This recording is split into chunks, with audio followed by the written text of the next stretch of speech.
Hi, everyone. Welcome to our free webinar. My name is Tyann, and we will be featuring Rich Gallagher, licensed marriage and family therapist. And I think we're just really in for a treat, just really getting one of the experts on OCD. And Rich is very open in sharing about his lived experience with OCD as well. And I feel really inspired by Rich because I believe he's really used his suffering to create a really compassionate and effective approach for those who can relate to the struggles. And I've also grown to be really passionate about working with OCD because I find it to be really one of the most torturous suffering that a person can go through when they're stuck in the process of the obsessions and the compulsions that can just take over so much of their time, their lives, and all so many things that they value. They can start to avoid. And then the liberation that you really see from the healing process with OCD is just so amazing and moving to me. And so I'm really excited to have Rich here to have his heart and his generosity in sharing this approach with all of us. Highly recommend his book that really covers so well and clearly and compassionately a very engaging read on the mastery approach for contamination OCD. And let me just share a little bit more about Rich, and then I'll have him jump in on this process with you. So, Rich is a team CBT therapist as well. He's an OCD specialist. He's authored a lot of books, actually, and is also a New York Times bestseller. His latest book is the Contamination OCD Workbook, which he'll be presenting for us today in the next 2 hours. Just really grateful, Rich, for your generosity and your time in providing this information for us. And a little bit about his personal life. He's actually a former engineer and software executive, which I think is so awesome that, the past life is so different from this career, but I'm sure you're using so many of the same life skills and tools you've learned to really become an effective therapist as well. I've heard therapist friends who are engineers, they're saying it's actually all problem solving, just in a different way with different Yes, things. absolutely. Right. Absolutely. Yeah. And you are licensed as a marriage and family therapist you're based in New York, Correct. right, Rich? Or do you That's see people correct. in person in New York? Or is it all? Not anymore. Okay, not anymore. Now that I'm semi-retired, my wife would kill me if I had people in the house Okay. for Yes. therapy. Yes. But also licensed to treat people in Arizona, Colorado, Florida, and Vermont. And then currently really focuses on doing consultations for therapists who are stuck on OCD cases. Really a wonderful resource and consultant to help any of you who feel stuck on your clients with OCD to guide us through that process and helping them heal. So, um, let me now turn it over to you, Rich. Really Okay, well, thank you excited. so much for that very kind introduction, Tyann. And I have to embarrass Tyann by saying that, she's, of course, many of you, if not most of you, know her as one of the chief trainers and spokespeople for Team CBT, as promoted by Dr. David Burns, one of the best-selling self-help authors in history. But, to us in the OCD community, Tyann has been a wonderful voice and a wonderful advocate. In 2022, she brought together um, uh, a panel of four of us, clinicians, mostly with lived experience, myself, Oh, Bronwyn, Ron. yes, yes, um, Um, brought together brought together myself. myself. By the way, I'm having an Well, echo. suddenly you're having Yeah, feedback. Maybe if I muted myself. let's Let's see if see. that helps. That's probably what's going on, I'm guessing. Um, so, but anyway, Tyann put together a panel in 2022, which was quite a while ago in terms of OCD history, of four clinicians, mostly with lived experience, Bronwyn Schroyer, Amy Huberman, Margaret McCall, and myself, to discuss new strategies for OCD. And that webinar was really one of the key events that introduced inference-based therapy, my mastery approach, and other strategies for treating OCD to the larger clinical community. That webinar, in fact, still graces the inference therapy website. And now over 500 people signed up for this webinar. Clearly Tyann has become the Oprah of the OCD world. So I'm delighted to be here. I'm delighted to be here with all of you. Tyann, just to introduce myself quickly, Tyann did, of course, a great job of introducing me, but I'm a mutt. This is actually my third career. When I went to college in the 1970s, when dinosaurs roamed the earth, I was actually one of Cornell University's first dual majors in engineering and psychology. People joke that I would grow up to build bridges that would talk people out of jumping off of them. And I did have a long technical career. My first book of the 22 I've written so far is actually a textbook on 3D computer graphics. It's still in print and it's knee deep in equations. Um, the Then later, as my technical field became obsolete, I moved into management and managed customer contact centers in the software business. And then later, that evolved to becoming a writer and public speaker on customer service. And I was, for a time in the early 2000s, one of the nation's best-selling customer service authors. So I made much of my living getting up in front of large audiences, pointing at my glasses, and inviting people to get angry at me. And so then I decided to put myself in the middle of other people's family conflicts and become a marriage and family therapist. Joking aside, I've been a therapist since my 50s. I'm almost 70 now. And that's been a calling more so than a career. I have lived experience with OCD myself, and it's meant a great deal for me over the years to be on the other side of the couch helping other people as well. So if we could have the next slide. What is contamination OCD? I am really excited to be here because if you talk to any therapist, they will tell you that contamination OCD is one of the toughest forms of OCD to treat. And it also represents almost half of all cases of OCD, which in turn, even though it's a low prevalence disorder, still affects, even though it's 1 out of 40 or 50 people.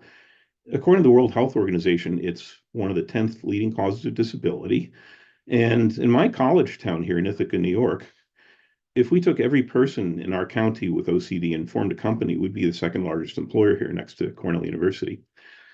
So if I look at the next point here, OCD is very different from traditional fears and phobias. It involves, in the case of contamination OCD, uh, any kind of thing that can make you feel irrationally contaminated. Now, if step in a pile of horse poop and you don't like it, that's normal. And even if you're touchier than most people about it, that is not what I would call OCD. Contamination OCD is where you're preoccupied with the sense of contamination, where it can grow to rule your life and where things can never seem clean enough. It's hard to shake the fear or the feeling of being contaminated. If you've never experienced it, it's a horrible, horrible place to be in. And it's quite different from the normal cleanliness that people experience. And it doesn't involve necessarily just contact with substances. Obviously, people who are afraid of germs or afraid of toxic substances form a big part of the contamination OCD universe, but also a lot of people have sensory triggers. Chris Tronson, one of the national spokespeople for the OCD Foundation, who recovered using the approach we're going to be talking about today, his big issue was sensory issues. He felt very grossed out with the smell of perfume, the smell of coffee, the feel of greasy pizza on his hand if he went out to eat a pizza. And the things that cause contamination fears aren't necessarily just things. It can be emotional or spiritual contamination. So, for example, if you break up with your partner and you say you're obsessed about this person now, that you're angry at that person or you are sad about the breakup, that kind of obsession is not obsessive compulsive disorder. If you break up with your partner and now suddenly and dramatically you're cleaning your house 8 hours a day, because that's what your brain tells you what you need to do to feel comfortable and not be anxious, that's OCD. And so OCD is an irrational ego-dystonic. That's a big term that means it doesn't cause any pleasure, only pain. And it's something that leads to compulsions like cleaning for you to try to feel better from it, including washing, cleaning, avoidance, wearing gloves, compartmentalizing, clean versus dirty zones. We'll talk about some of these distinctions as we go through the workshop. One of the reasons I'm so excited to be here is that 30 years ago, we didn't know what to do with OCD. And then exposure and response prevention came along, changed so many people's lives, works about 60% of the time and has a tremendous research base behind it. I'm still a big fan of it. And it's a very humane treatment approach when it's titrated appropriately. However, still fails nearly half the time for people. And for many years, ERP was pretty much the only club out of our bag in treating OCD, and which it was great to have an evidence-based approach that worked for many people. But on the other hand, it also led to sort of an ERP culture where if it didn't work, there was almost a presumption that you weren't working hard enough or that you aren't brave enough or zen enough to be getting well. And we've discovered through emerging literature over these that that isn't true at all. So I'm so excited to be here because I'm going to be presenting an approach that builds on ERP, but is much more well tolerated, especially in cases where triggers don't habituate. And it bridges the gap between people who are too squeamish to purposely induce anxiety, all the way to brave, wow, look at what I did type exposures for people who feel eager and ready for them. And the key of the mastery approach that I'm going to present today is it's based around learning to function better and practicing functioning better as opposed to inducing anxiety and trying to get used to yuck. And as we're going to discover today, that makes a dramatic difference in people's recovery. And we've had really good outcomes from it. Okay, so if I go to the next slide. So I also briefly, for those who aren't as familiar with OCD, want to talk about the official criteria for it from the DSM-5 manual that we use for diagnosis. I have this picture up here saying I've got 37 minutes to go before it's OCD. And the reason for that is part of the criteria is, and if we bring up the next bullet point, we call it OCD when your compulsions reach a point where you're spending at least an hour a day and it causes significant distress because we're all a little crazy. But for OCD, you have obsessions and compulsions.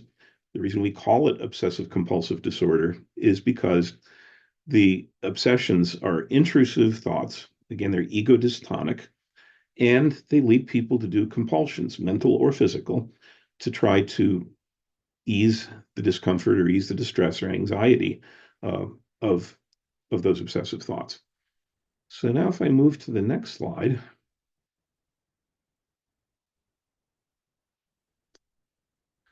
Okay, I want to take a look at some of the common obsessions and compulsions that we have with contamination OCD. In fact, we can bring all of these up on this particular slide. Oh.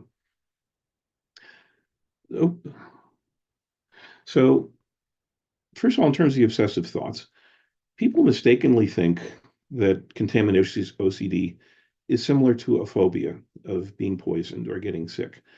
It can get to that point. In other words, if you're worried about germs and you take reasonable precautions, or maybe even more than reasonable precautions, that ranges anywhere from normal behavior to perhaps having a phobia about it. And on the other hand, if you have OCD, there may be a grain of truth to those concerns. You may, in fact, worry about getting poisoned. But if you avoid an entire city because a species of poisonous plant is there, then that's starting to smell like OCD, where you have an obsessive thought and you're engaging in irrational compulsive behaviors to try to avoid that anxiety. A big theme is people worrying about harming other people as well. It's a sign that people have a big heart, but also it can ruin people's lives in terms of what they avoid for fear of hurting their kids, their loved ones, or other people in their lives, or feeling the guilt that they may have caused somebody else to be contaminated by being in contact with them. One thing that is a huge distinction that I'm going to talk about later this morning is the idea of feeling gross and not being able to tolerate it. We talk about OCD as an anxiety disorder, and we've used in the past an anxiety model for treating it, but not all cases of OCD involve anxiety. Feelings of revulsion and disgust are processed in different parts of the brain than anxiety and often don't respond to exposure. And that was really the genesis of the mastery approach we're going to talk about today. Never feeling clean enough again. This next one was my big theme is, feeling so contaminated that you can't sleep. And I've lived experience with this. And at my worst, I was sleeping like 2 to 4 hours a night. And it was a horrible experience. Reacting to sensory issues, or again, emotional or spiritual contamination. If, again, if you feel yucky about talking to somebody, that may range from normal to fears and phobias. But on the other hand, if you hang up the phone with somebody you don't like and now you feel you have to take a shower and clean your phone off, that's starting to smell like OCD. Some of the compulsions that we run into is washing and cleaning, of course, is a big part of it. And what's important about this is it's often ritualized, it often takes a lot of time, and listen carefully. Very often, people who suffer from contamination, OCD, find that they can never get clean enough, or that it takes a tremendous amount of time and energy to feel clean enough to function. And so it can be situational.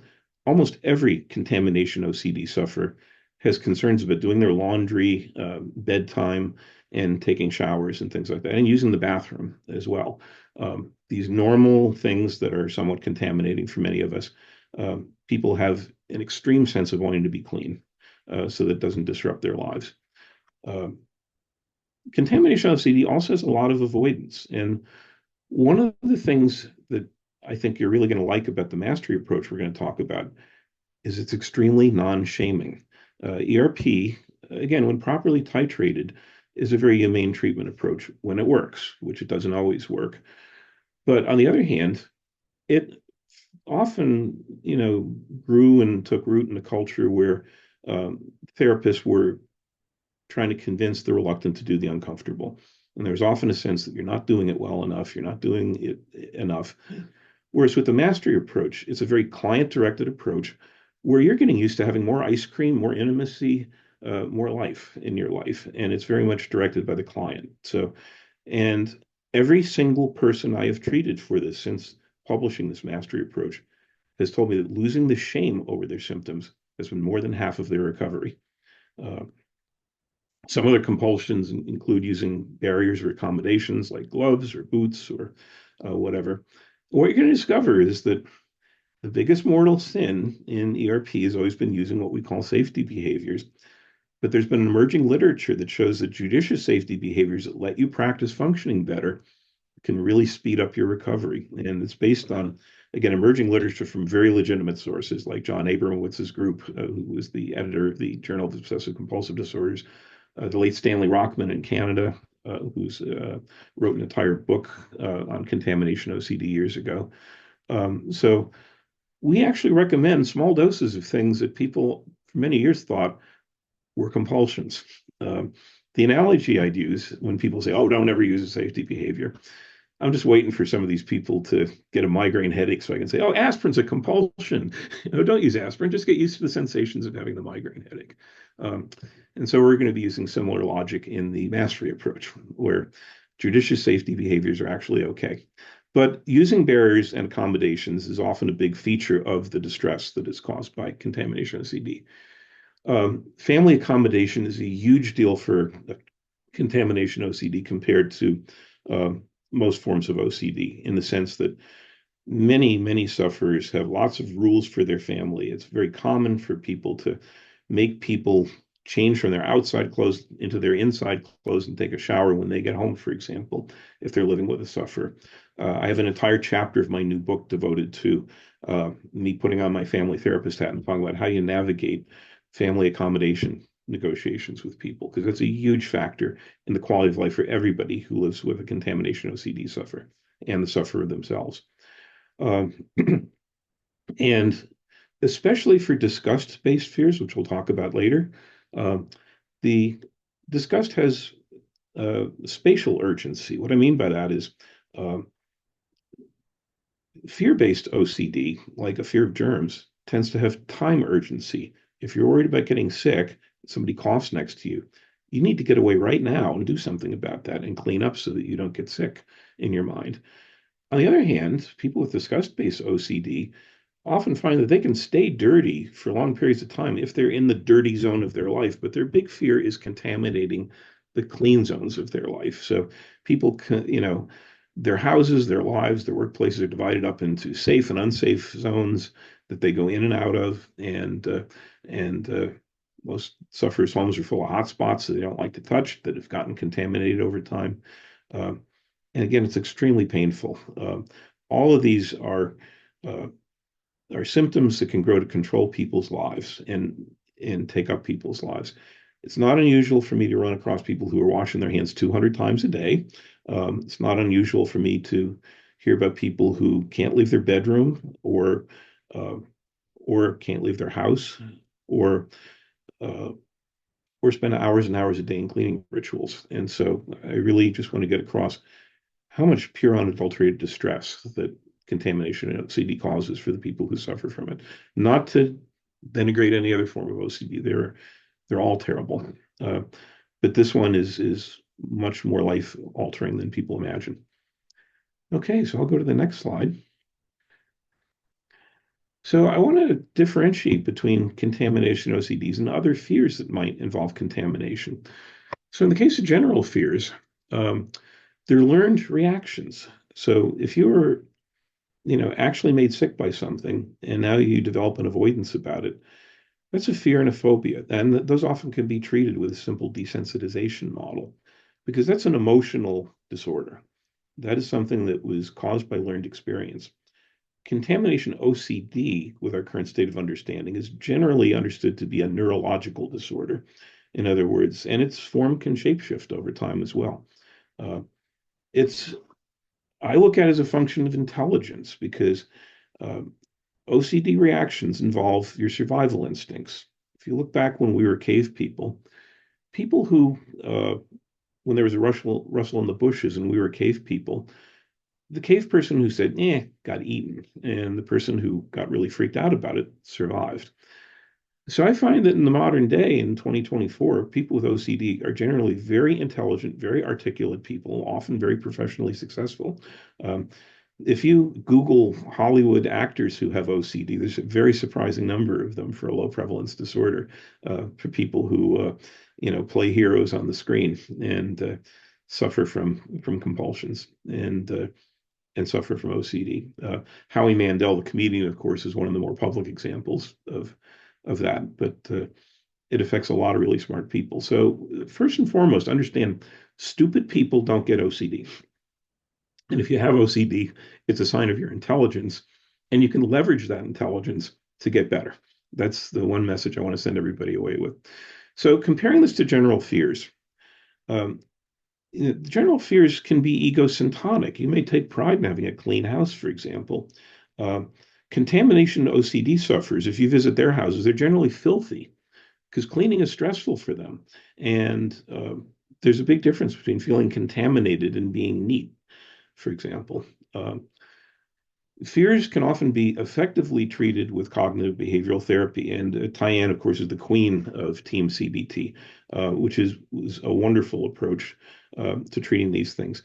I will never forget when I first read David Burns's book, Feeling Good, in the early 1990s, and what a watershed it was for me personally. And because most self-help books back then were what I call 80 percenters. They'd spend 80% of the book describing the problem. Then you get to the last chapter about what to do about it. 80% of that chapter would be my story. And then the last 3 pages would be get help. David's book was like charts and graphs and exercises, and it was all meat. And I read that book and said, I want to treat people like this, and I want to write like this. And David and I both became HarperCollins authors, and have to thank David for both my therapy career and my writing career as well. But traditional CBT doesn't work for OCD because, again, OCD is a neurological disorder. So you either have to bop it behaviorally with some of the techniques that we're going to be talking about, or we have some exciting new techniques such as inference therapy, which look cognitively at the logical process used to form obsessive thoughts. So you're not dealing anymore with the content of it. You're dealing with the process so that you can look at those obsessions and say, I see what's going on here. Um, the A good example of a good cognitive approach for OCD, for example. Years ago, I was visiting my family in Arizona, and one night I'm at the hotel in Phoenix, and suddenly I feel depressed. And I'm thinking to myself, Hey, what's going on here? I never get depressed. I mean, my family's like anxiety all the way. And what's the matter with me? What did I do here? Am I going to feel this way forever? And then I took my temperature and saw that I had 102-degree fever. And so I could say, oh, right, I'm sick. My depression vanished instantly as soon as I looked at the thermometer. Inference therapy is that kind of cognitive process where, some of my crimies from the inference therapy community are here in the audience, and I really have to salute what a great job that they do. And that's another approach that people use for contamination OCD effectively as well. Fears and phobias are generally curable. Um, in the interest of full disclosure, my journey with therapy started when I was in my late teens and early 20s when I suffered from panic attacks and severe agoraphobia. And going through early cognitive behavioral therapy changed my life dramatically. I travel fearlessly nowadays. I logged close to 500,000 air miles as a software executive. And so that fear is basically gone. I think nothing of hopping the car and going to Toronto, which I'm going to do tomorrow because it's the last weekend of the baseball season. Um, Contamination OCD and OCD in general, on the other hand, is neurological in nature, and it's something that we tend to manage versus cure as well. It's a chronic condition that we learn to work with. Uh, but again, this is an exciting time to be in the field because we've come up with new ways to help people get really well as opposed to kind of sort of well. In the interest of full disclosure, I personally am very happy in subclinical and have been for a long time, thanks to a lot of the therapy techniques we're going to talk about today. And okay, so this is going to lead us to what I want to focus on this morning, which is the mastery approach. So if you look at current treatment approaches, uh, this first bullet here about exposure and response prevention was the first approach that was really specific to OCD that is evidence-based. It's far and away the largest body of research behind it at this point. And again, humanely titrated and humanely delivered. If you do it in gradual steps, if you do it collaboratively with your client, if there's no shaming involved, uh, I think it's a wonderful approach. ERP is definitely still a big club out of my bag with people. My ERP sessions with people involve a lot of laughter and a lot of collaboration. And generally, most people find that when it's done well, getting well is a lot easier than staying ill as well. But the big thing about ERP is that it doesn't work for everybody. And I was one of those not everybody's, and I can vouch that what a horrible experience that was, and that we shouldn't just blandly accept that 40% of people or 50% of people aren't going to get well, which is where the mastery approach comes in, uh, which is where we flip the script on ERP and focus on learning to function better as opposed to inducing anxiety and habituating to anxiety, particularly for cases where it isn't about anxiety or it's not going to habituate. So, for example, disgust, which I'll talk about in just a second, more detail. Disgust is a trigger that causes revulsion. It doesn't tend to habituate very quickly, if at all. And and then there's many other cases. Neurodiversity. I had a great dinner this spring with Brittany Golf out in Phoenix, where she's an expert on neurodiversity and OCD. Often people who are on the autism spectrum will flood in response to exposures. And so ERP is evidence-based, but it's not evidence-based for them necessarily. And so the mastery approach, again, is a humane, well-tolerated strategy that is increasingly showing the potential to reach everybody as well. Uh, so if I can go to the next slide. Oh, right. Okay. I'm sorry. And I don't mean to diss my friends in the inference therapy community here in the audience. There's a lot of other emerging approaches. Inference therapy, like I mentioned, a very logical based process, is another actually effective technique for working with many forms of contamination OCD. Like ERP, outcome studies have shown it works about 60% of the time. And when it works without exposure. And it's a different approach. It's a different mechanism. It takes more time. It works better for some people than others. And my approach or inference therapy are both good choices for different populations. So traditional ERP really is great for contamination OCD when it works. but it doesn't always work. And some of the exceptions are uh, when your trigger doesn't habituate, when you're neurodiverse, or there's other things going on like grief, life change, depression, comorbidities. So I'm going to get TMI for a minute and share some of my story, and because it was very integral to what led to this approach. So my OCD has been pretty well managed for most of my adult life. Thankfully, I've always tended to be on the mild end of the spectrum. That changed a few years ago when I transitioned to retirement. I was diagnosed with a heart condition, and I was put on a medication that plunged me into the worst depression of my life and sent my contamination fears totally through the roof. It took me almost a year to figure out that my medication was the problem. And after I got off of that medication, my OCD was still eating me alive. And being the smart guy that I am and being fairly well connected in the OCD profession, because of course I've been an OCD therapist for almost 15 years now. I've trained a couple hundred people on how to treat OCD and anxiety, including ERP. But in my case, seeking out clinicians with rock star credentials doing ERP, and again, they were good therapists, they were doing what they trained to do, but it worked horribly for me. And that left me traumatized and housebound. And thankfully, the story didn't end there.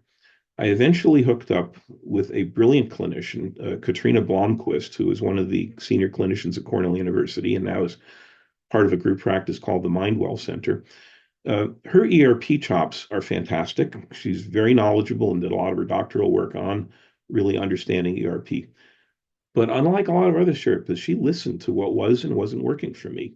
And so we literally spent months jiggling the key in the lock, trying new things as I started looking at emerging literature. What I found, because my own theme involved disgust-based OCD, was to my surprise, I discovered that disgust OCD was a thing. I didn't realize that it had a specific flavor.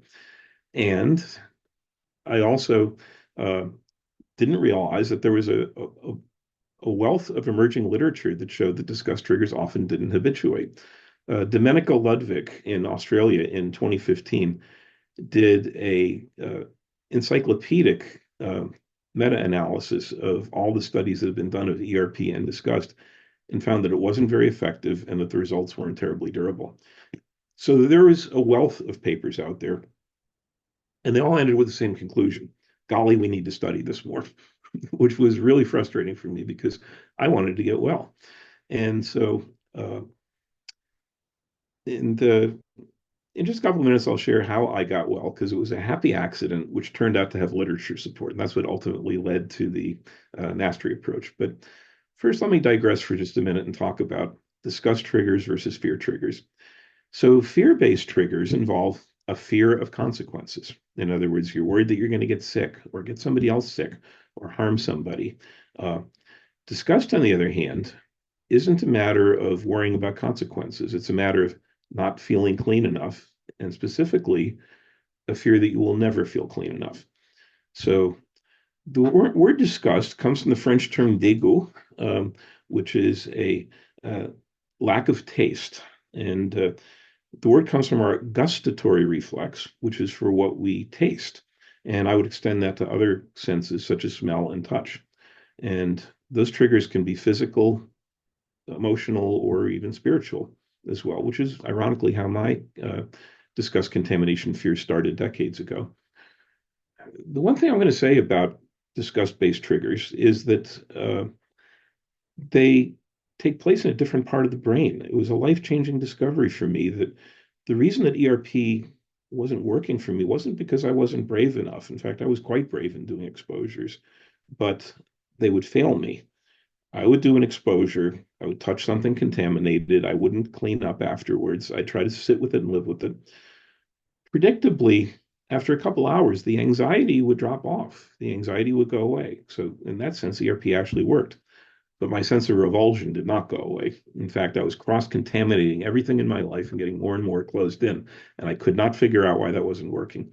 My first question for every therapist during that period of struggle that I had was to say, I call this buyer's remorse. I do an exposure, my anxiety goes down, but now I'm twice as closed in as I was before. What's the problem here? And back then, the answer for most people was do more exposure. And that was not the right answer in my case, because disgust triggers are processed in a different part of the brain. Fear is processed in the amygdala, which is a gland in the brain that triggers the fight versus flight or freeze reflex. It takes place in short-term memory because it's meant to protect you from danger. And the fact that it's in short-term memory is the core of why ERP works so well when it works. Because if you sit with that reaction of being triggered, if you sit with that anxiety and don't do anything about it and don't do any safety behaviors, then eventually that anxiety will burn itself out. And that often makes permanent neurological changes, which means if the steps are small enough, ERP can be like a magic eraser for fears, and it works very quickly. So that's why ERP is still a very well regarded approach for treating fears. Disgust, on the other hand, goes into your long term memory in a part of the brain known as the insula, because the job of the insula is to keep you from getting poisoned. And so it wants you to retain those memories forever. Now, think about this. If you ate something as a kid and you got sick from it, I'll bet all of you, I bet most of you, if not every one of you, still avoid that food today. And I'll take it a step further. If I decided to try exposure therapy with you and have you get used to it, I bet it wouldn't be pretty. It might be possible, but it would be very painful. It would take a long time. You'd go through a lot of nausea and revulsion, and you may never get there. And that's really the boat that I was in. And what we're discovering is a lot of other sufferers were in with disgust. And that's why we needed a different treatment approach. So if I go to the next slide. So what I really want to focus on today is what I now call the mastery approach, which is a functional approach to ERP for contamination OCD, particularly for triggers that don't habituate, but over time with experience, I've generalized this to all forms of contamination OCD, including those that habituate, because a functional based model has turned out to work really well for those situations as well, even if you are doing gradual exposure. So this is where we really flip the script on traditional ERP is with ERP, the goal is to induce anxiety so that you habituate to it. There are, different interpretations of that, such as inhibitory learning, where maybe you're not habituating immediately, but you're eventually learning that something isn't dangerous. But in this case, the core of mastery is that you are comfortably, listen carefully, comfortably and frequently practicing how to function better. We're doing it with gradual exposure and for things that do habituate, or we're doing it with judicious safety behaviors that facilitate that functioning for things that don't habituate. And that's what makes this such a well-tolerated approach. So your goal is to never get uncomfortable. Your goal is to lots and lots of practice. You're truly habituating to ice cream, to intimacy, to ball games, to whatever it is that's missing in your life that helps you function better with people.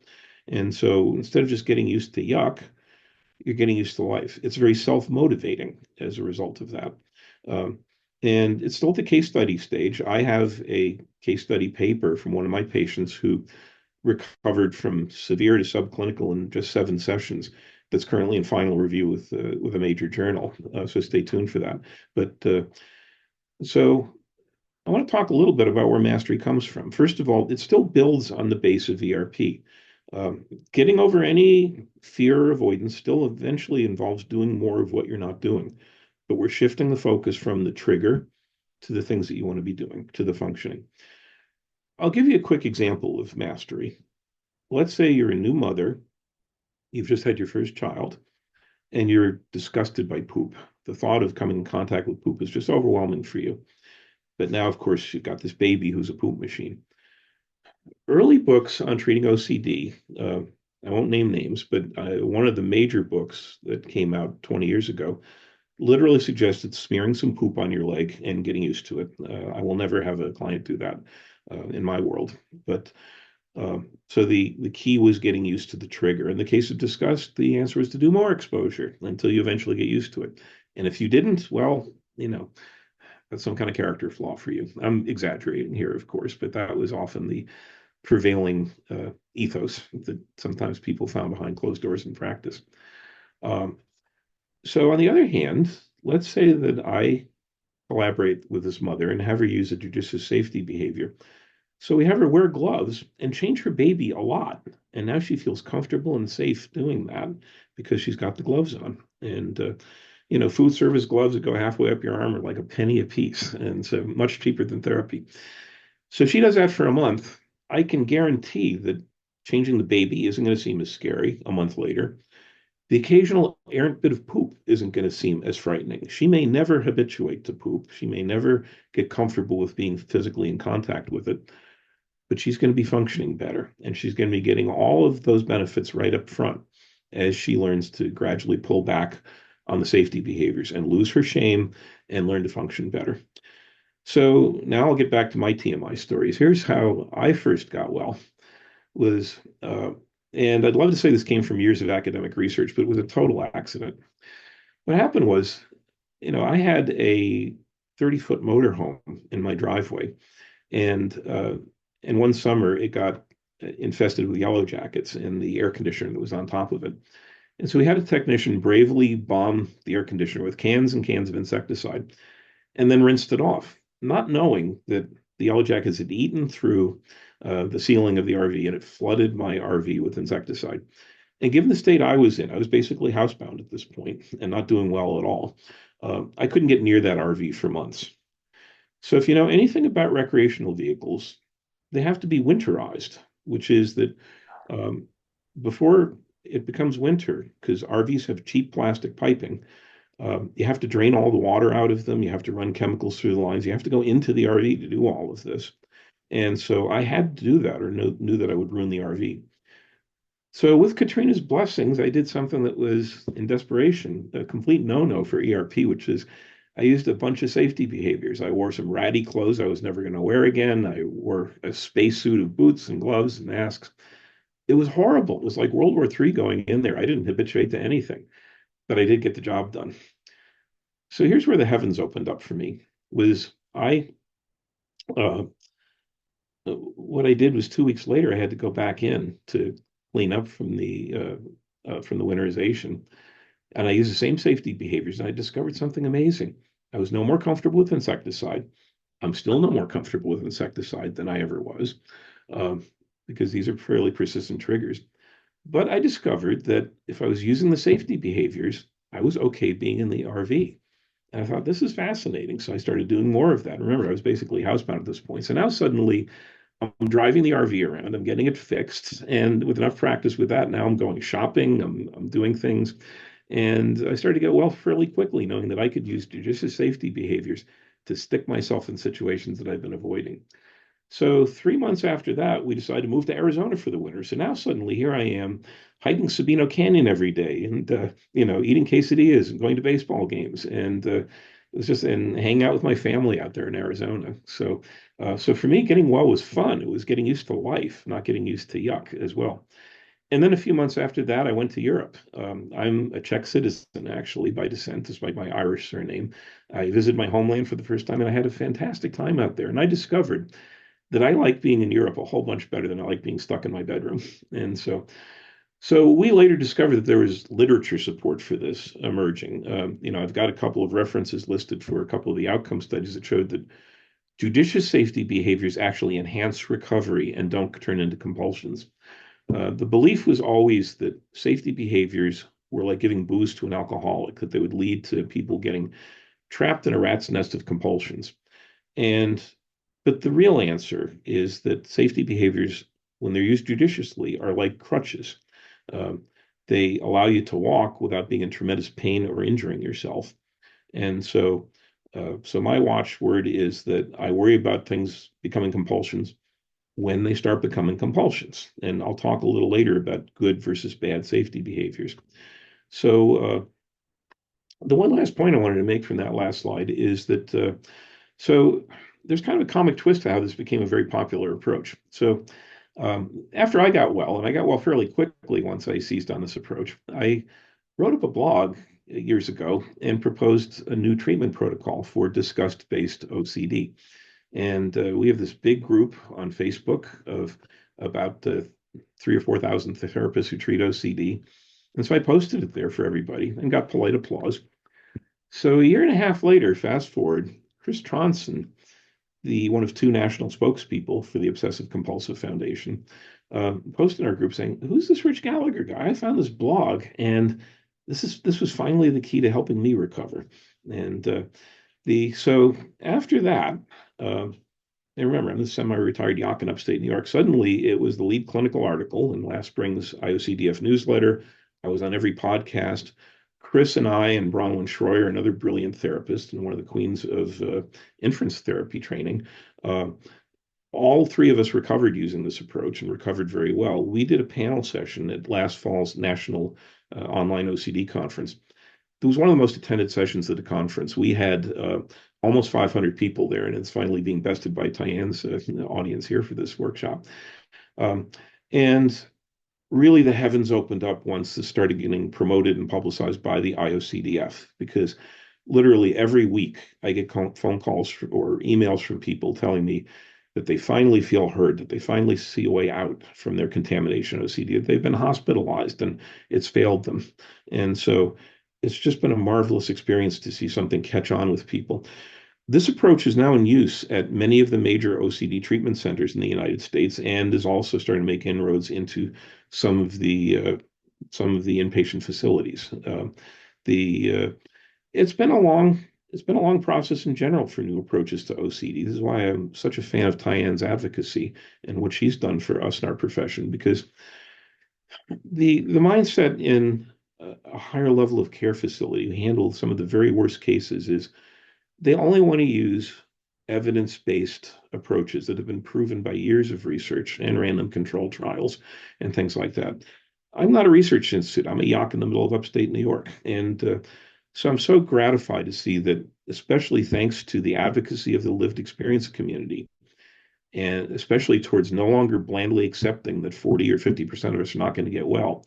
Um, Suddenly, the whole profession has done a wonderful job of opening the tent to new approaches like this. And so, and we're really starting to reach a point where uh, we're reaching consensus on how to crack the code of contamination OCD for everybody.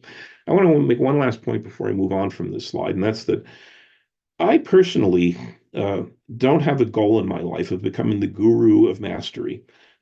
I am very much looking forward to people doing more research on this. This is why I published a case study so that people will find it in searches in the research community. I'm delighted to see people throw eggs and tomatoes at this and see where it does and doesn't work so that we come up with new ideas to help even more people get well, because that's the real goal. I joke that my platform consists of being an elderly mall walker these days, but I'm really gratified at how the lived experience community and Tyann and other people have really opened the minds of the entire treatment and research community in the OCD profession. Okay, so now I'm going to move to the next slide. And I want to compare mastery versus traditional ERP. And so with traditional ERP, the goal is to face your fears and to face it as much as possible. Whereas with mastery, the goal is to spend time, hopefully pain-free and enthusiastically, in situations that you want to be mastering. ERP would often preach contaminating everything so that you eventually get used to it. Years ago, before I knew what to do with my own OCD, I saw a post in our big online group of therapists that practically made me cry. A client had autism, and their therapist was posting because she had convinced him to contaminate his last safe space, which is his bedroom. And that was a month later, and he still wasn't sleeping.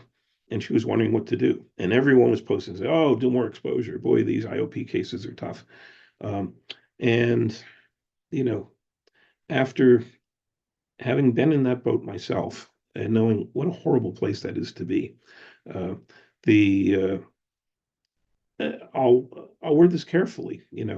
I have tremendous respect for the ERP community and the people who have gotten us to where we are now. They've bravely taken us to where there was no hope for most sufferers to where 60% of people were getting well. And they're great people with big hearts. And so, but on the other hand, um, we have all learned together that any treatment technique should never become a religion that you use for everybody, even when it doesn't work. And so that's been, I think, the most powerful outcome of these last 2 or 3 years in the OCD profession, is being open to new ideas and having a sense that we now listen to the client in front of us and see what doesn't work for them and keep jiggling the key in the lock if we need to. So with the mastery approach, the key is to use reasonable accommodations, judicious safety behaviors. That's the terminology used in the papers behind these. And so judicious safety behaviors, we'll talk about this in a minute, move you towards better functioning, not towards avoidance. And they're reasonable and they're temporary in most cases. So if you're afraid of, handling groceries at the grocery store, I'm fine if you judiciously put, a couple of food service gloves in your pocket and pull them out when you're in store handling the groceries, because now you're in the grocery store. If you're afraid of germs and you are stuck in the house because you're afraid of being out in public, and now you wear a mask and and you start going to the ballpark, now you're in the stands yelling at the umpires instead of being stuck at home. I'm in favor of that, but I'm not in favor of having to wear a hazmat suit every time you go to the grocery store, for example, or doing an extreme behavior that you need just to function. There, you need to look at other paths of treatment, I'd say. Another tenet of ERP is to learn to tolerate the stress and uncertainty. I heard a wonderful IOCDF podcast a couple of years ago. Allegra Castens, who's a great spokesperson for the lived experience community of clinicians and who is a brilliant clinician. Um, what she said on this panel that they had for the IOCDF is she talked about tolerating the stress and uncertainty, which is a legitimate goal of OCD treatment. In other words, people who have OCD are uncertain about everything and it limits their life. And eventually you want to learn to not worry about things as much. But she made the point that focusing treatment on learning to tolerate yuck, tolerate distress, tolerate uncertainty was a recipe for a dull gray life. That people who didn't have OCD wouldn't want to settle for that, and that we, people with lived OCD experience, deserve better than that as well. And that was straight down Broadway for the same kind of philosophy that I embrace with this mastery approach. Um, nothing against ERP, nothing against learning to live with uncertainty, but um, my my stake in the ground is to behaviorally stay comfortable enough to do lots of practice and improve your life and take your shame away and make you happier. Uh, a little later, I'll talk about a case study that was wonderful because long before we started changing treatment metrics, the sufferer and his family were a lot happier just by even starting the treatment process. Uh, the So finally, the last point I'll make about mastery versus traditional ERP. ERP is a huge research base. We have learned as a group, thanks to the advocacy of the lived experience community, not to use the body of past research as a blunt instrument to declare something as the only gold standard for getting well. In my case, in the case of the mastery technique, the component parts of it all have emerging literature support. It's still something that's bubbled up from the clinical community, from working clinicians like me, as opposed to coming top down from the research community. And I think both are really important going forward from here. Okay, now I'll move to the next slide. So here are the key steps of mastery if you're thinking about how do I implement this in my own practice.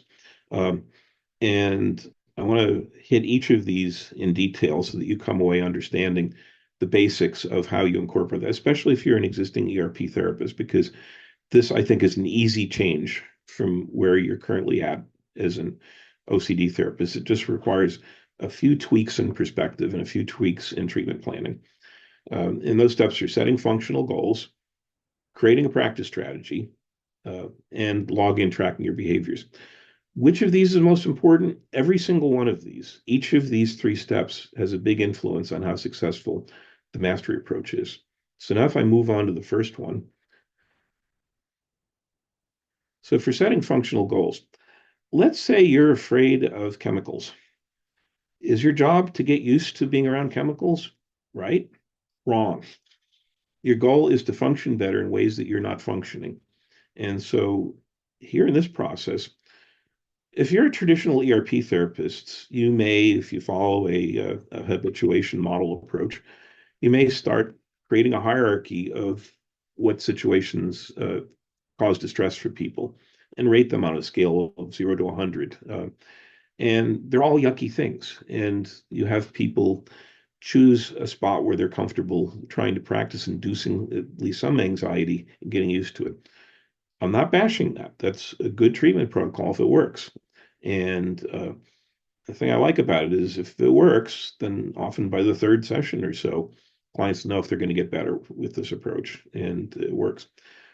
But if you're following a mastery approach, you're going to change the focus from uh, not just what the contamination triggers are, but you're going to take those contamination triggers and look at how it's affecting their life and how they would like their life to be. Um, you know, I'm guessing some of you out there are familiar with the solution focused therapy concept of the miracle question. And the miracle question is a technique that I use here, uh, which is you go to bed tonight, a miracle happens. Now you don't have OCD anymore. And then you say, okay, now you wake up with no OCD. What does your life look like now? What would you be doing the next day if suddenly your OCD was gone? How would you function differently? And take a look at both the compulsions they wouldn't be doing and the avoidances they would stop doing. Um, and then this part is critically important. Ask the client what they would most like to change. Um, in other words, what kind of goals that they set for functioning better. Treatment motivation is really important. So again, if you're a traditional ERP therapist, you want to nudge the client off of saying, I want to get over my contamination fears. Those are symptoms, not goals. Goals are things like more picnics with their family or getting the job they wanted or going to Europe. Um, and so, just to stay on this point for just a sec, um, when you're doing this kind of functional goal setting with people, um, it's really important that the client drive the process. Another subtle artifact of the ERP culture that I and others discovered in our own therapy at times was Dr. Wonderful decided for us what our progress was. If I came in and said, I have discussed triggers, Dr. Wonderful would decide, okay, you know, what contamination trigger are you getting used to this week? Nobody wakes up in the morning and say, "Oh, joy! I can't wait to go embrace, go challenge my contamination fears." Um, but if you do a good job of saying goal setting, what you've accomplished is two things. One is you've taken care of the treatment motivation problem. In other words, the client is now in the driver's seat driving the process with what they want. And it's absolutely okay if it doesn't follow the path that you would normally recommend. I've had clients, for example, that they have contamination OCD, and when they get home from work every day, they change completely out of their outside clothes and into their inside clothes. But they're happy, their partner's happy, they don't mind the ritual, um, and they had other things they want to work on. So, ole. I mentioned being Czech, for example. In the Czech Republic, when I'm in Prague, every apartment, no matter how modest, has an entry foyer where you change out of your outside shoes and into your inside shoes. No self-respecting Czech would ever wear their outside shoes in their apartment. And so my whole country has OCD. Uh, so um, so this is a client-driven process that fosters treatment motivation by letting the client choose how they want to function better and how much fun they're going to have with this. So now let's move into the next phase of the process, which is creating a practice. And I'm going to stop right here. Uh, my my friend Tyann and I are going to do a little bit of a role play here, and we're going to do a little treatment planning. And so let me just get out my. So Tyann, are you ready? You want to unmute with me? All right. So hi Tyann, good to see you again. Um, So, Tyann, you've told me that you want to spend more quality time with your kids as you continue recovering from postpartum OCD. Mhm. Yeah, I find myself doing a lot better, but I'm still not doing some of the things that my oldest daughter would want to do. Well, yeah, tell me about that. Yeah, I just find myself feeling a bit guilty about it, like she'll want to go to the playground. Um, and the last time that we were there, I brought the stroller and one of her friends was playing in the dirt and came over and touched it. And I Uh, just can't. that makes perfect sense. That must have been really painful, because that's something you can't control completely. And now somebody comes along and contaminates your stroller, and you're bringing the stroller home. So that makes all sorts of sense to me. Um, and is this something that sounds like a goal for you that you'd like to do a little better with? Yeah, I'm doing so much better with the baby, and I would love for us all to go to the playground together. I just feel bad when I tell her no. Well, that sounds great. That sounds like a great goal. So, um, so what I'm curious about is, what have you tried so far to try to deal with that situation? I just left the stroller in the garage. It just can't feel clean enough, and so I just don't touch it anymore. I don't want to contaminate our house, and then I've just avoided going to the playground because I'm not using that Absolutely. stroller. Um, so now that stroller feels contaminated, it's hard to get it feeling clean enough. You don't want to bring it inside your clean house and contaminate the house. So that all makes perfect sense. But this actually, that sounds miserable, but it also sounds intriguing to me because now you've got a stroller that you can use in the outside world, but not in the inside world. So I just want to explore a couple of things with you and see what you think is. Suppose that was your outside stroller, and let's say that every time you go to the playground with your daughter and the baby, uh, that you have fun, you play at the playground, but that stroller never comes in the house. That you use that as a tool to go to the playground often. How does that sound? Mm. Would that be comfortable? Actually, that actually sounds like it would feel okay because I was thinking like, how do I can't throw the stroller in the washing machine. It has cloth, Right, metal, exactly. rubber parts. So I just don't deal with it. But I love the way you're thinking. yeah. With traditional, I know you've been through traditional ERP therapy, and the ERP therapist would tell you get used to things, find ways to, live with the contamination. But I think in your case, I know you're really intelligent. I know you work really hard, and I think your radar is actually pretty good in terms of what you're ready for and not ready for. So this like sounds like something where you could um, try this and see how comfortable it is for you and see how that works for your daughter and your baby and see if you're having some more fun in your life. What are your thoughts as we talk through this? Wow, I thought that in order to get well, I needed to just get used to the stroller and bring it in and in my mind contaminate the whole house. But this feels like we could go to the playground again, Well, and I the think this kids would sounds love great that. because that counts as practice too. Yeah. If you're spending more time, and I think honestly, Tyann, if you're spending more time at the playground with your kids and you're having a good time there, I think that's going to soften those triggers over time as well. So I think it sounds like a win-win to me.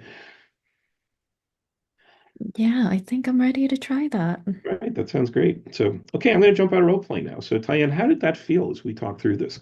And how did that feel a little different from a typical ERP treatment planning session? It felt like I had choice, and that just felt very respectful, compassionate to what I was ready for. And I didn't feel a pressure of like, feeling shame about not being ready to bring the stroller into the house. I don't know if he'll ever, in these situations feel clean enough. That was beautifully put because what Tyann just described is two really important aspects of using a mastery approach with people. Is one is her having choice and control. When I first became a therapist 15 years ago, I did my internship at a big super regional hospital, and one of the doctors there told me something fascinating. What do you say to a kid when they're afraid to get a shot? What a lot of the doctors will say is, "What arm do you want it in?" We give them choice and we let them choose this. I found that when I was going through traditional ERP treatment and as I talked to my crimies in the lived experience community, so many of us saw therapists who, with the best of intentions, told us what to do. Because the ethos of early ERP was to convince the reluctant to do the uncomfortable. And so, a traditional ERP therapist was often trained to kind of see themselves as a coach with a whistle, and that often worked with people, but not in all cases. In the case of what you were describing, Tyann, is a very clear case of disgust-based OCD, and I think there's a very good chance that bringing that contaminated stroller into the house before you were ready to would just made you miserable. In time, the triggers might soften. Um, the You may decide that eventually you can take steps to expand the dirty zone a little bit or the clean zone. You may decide that getting a new stroller is cheaper than a therapy session. That's okay too. And because when you think about it, one example that I like to use is let's say somebody feels so contaminated that they move out of their house or they sell their house and get another house. Does that sound extreme?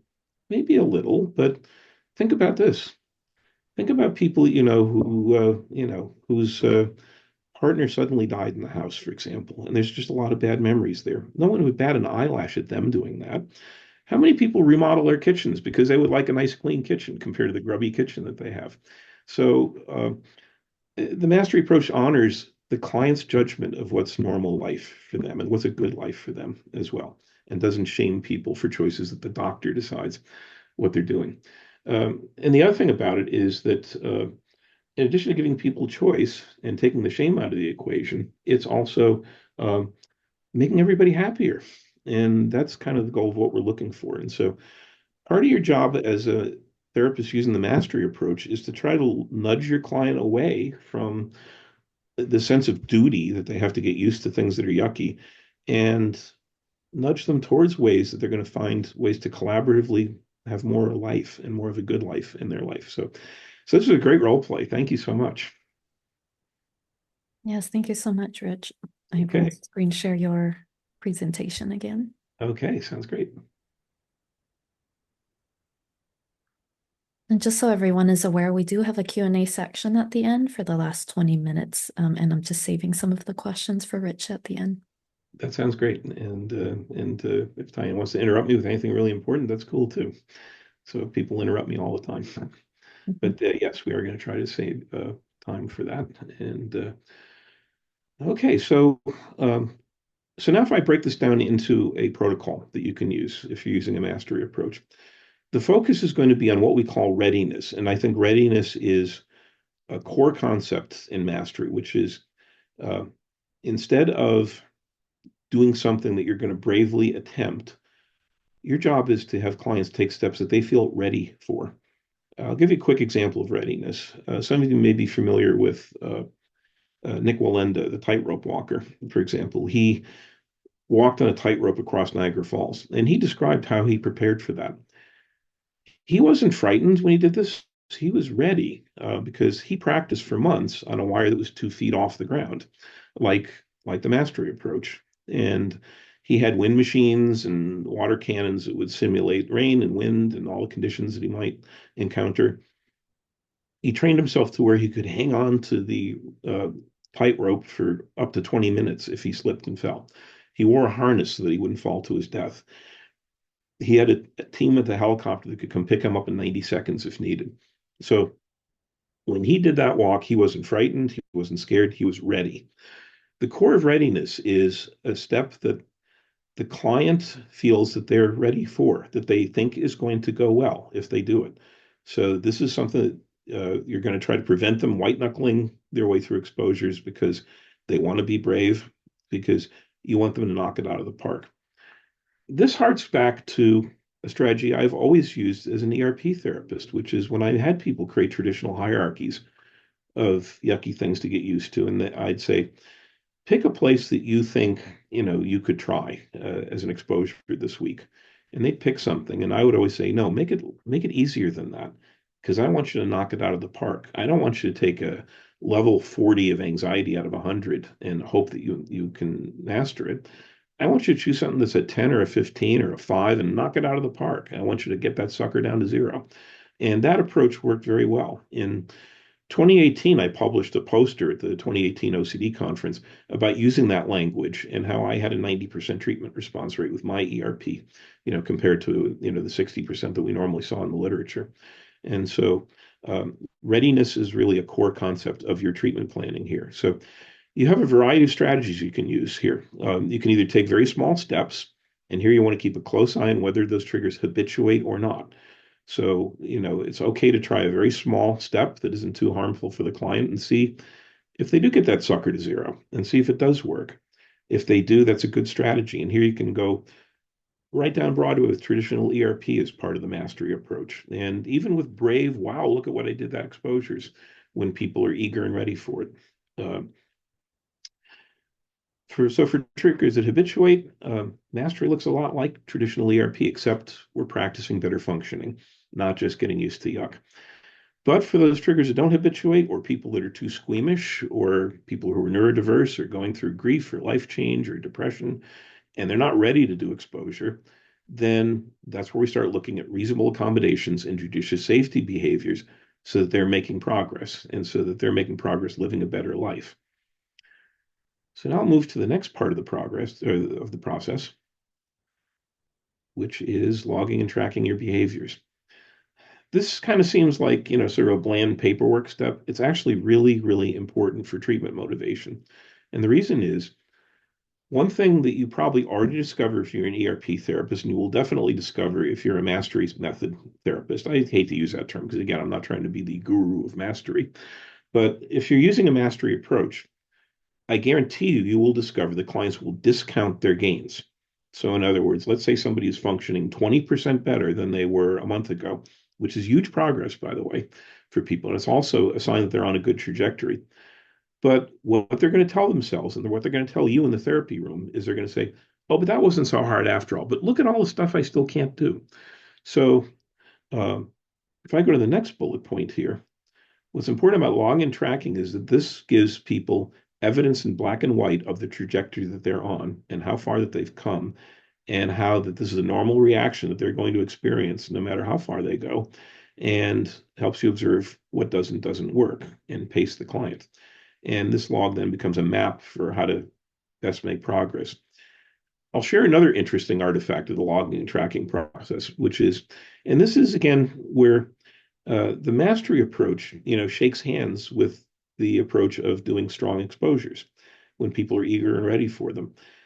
You may think that if someone starts taking a step that's 1/100th of the way towards their goal, that they're going to have to take 100 of those steps. And that's not true.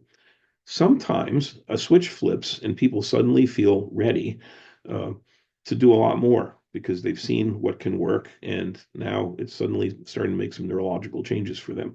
And suddenly they feel ready to take a huge step, and it works for them because they're eager and they're ready for it. And so that's where I am not opposed to wow, look what I did uh, type exposures. Again, to share lived experience here for a minute. My first step in my own mental health journey was, as I mentioned before, when I suffered from panic attack and severe agoraphobia um, decades ago when I was in my 20s. And what I discovered is, and where I first got interested in CBT and first interested in becoming a therapist was after years of pointless talk therapy that did nothing for me, I finally found a therapist who lived closest enough to my house for me to comfortably see them, who decided to try learning CBT and doing it with me. And her instructions for me was to never be uncomfortable. Um, my wife and I would go out driving, and she'd follow me in her car. And the goal was I would go a quarter mile at a time, and I would turn back if I felt the least bit uncomfortable. And so after 3 weeks, I've gone, 3/4 of a mile. So, okay, big whoop. But what was fascinating was by the time I finally could go 2 miles, then I could go 5 miles. Once I could go 5 miles, I could go 70 miles away to Syracuse. Once I could go 70 miles away to Syracuse, now I was ready to get on a plane and go visit my family who had just moved to Arizona, which may as well have been the moon. Changed my life. And after that, I was cured. And that was the start of logging close to 500,000 air miles in my own management career. Uh, so, uh, so again, starting small can sometimes have nonlinear benefits when you're doing OCD treatment. And that's why the logging and the tracking is so important. And that's why when somebody comes to you and says, I'm thinking of trying a bigger step, you've got the data to say, I think you're ready. Or maybe let's slow down, hold back, and see how this goes. So the logging and tracking, again, critically important step to what we're doing here. Okay, so now I'll move to the next slide. So I want to put a cultural context to this concept of readiness because uh, I'm not treating the mastery approach as being good for what ails you. It does fail sometimes. It works a very high percentage of the time in my own experience and with other experiences. But this concept of readiness is something I feel applies to all forms of OCD treatment, ERP or otherwise. And so I just want to give sort of a cultural context to this. 20 years ago, the buzz phrase in OCD treatment was bravery, which is, feel the fear and do it anyway and hit that extinction burst where you do something that you touch something contaminated, your anxiety goes up, you sit with it, and the anxiety goes down. Uh, so bravery was great when it worked, but sometimes it didn't work. A lot of the time it didn't work. So the next real phase in the evolution of OCD treatment came around 2018.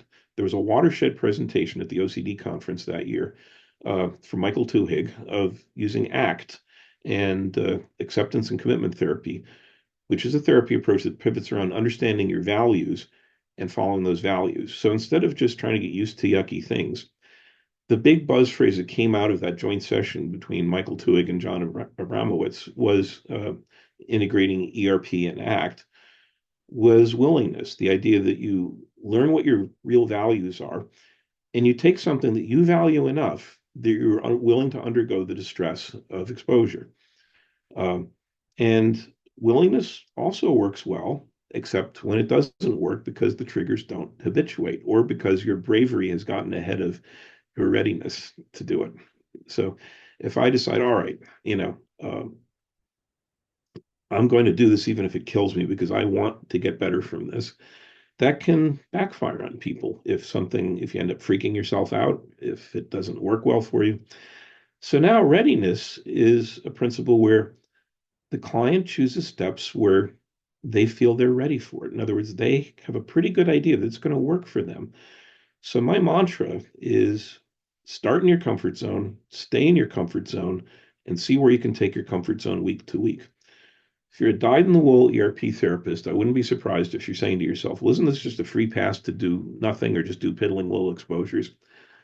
And in my experience, the answer is no. This is actually really fuels treatment motivation.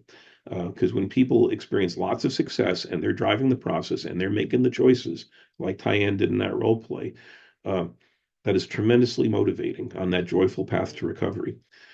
So I have so many stories about readiness with my own clients, but because those stories are private between player and coach, I'm going to move to the next slide and share a personal story of my own about readiness. It happened fairly recently, even though I'm quite well these days.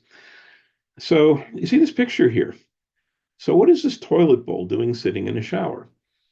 I was asking myself that very question a few months ago when I had a new flooring put into the ensuite bathroom in our house. And the workers took my 30-year-old toilet and plopped it in the shower I use every night. And so, of course, I have contamination OCD.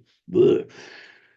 So I didn't panic. I didn't get upset about it. I knew what strategy I would have to use to deal with this. And so that night I said to myself, if I were to clean off the shower and then try to go to bed, would I feel clean enough? And the answer is a very, hard no. So that night I took a sponge bath. And we also have a second bathroom, and I could have used that as well, but I was lazy. The next day, what I did was now I cleaned up the shower finally. It didn't feel anywhere near clean enough. If you smeared poop all over your shower, you probably wouldn't feel ready for it immediately either. And so, but what I did was I went out and bought a shower mat and put in the new shower mat and took a shower that night and made a point to just step on the shower mat. So it's like balancing on a surfboard here.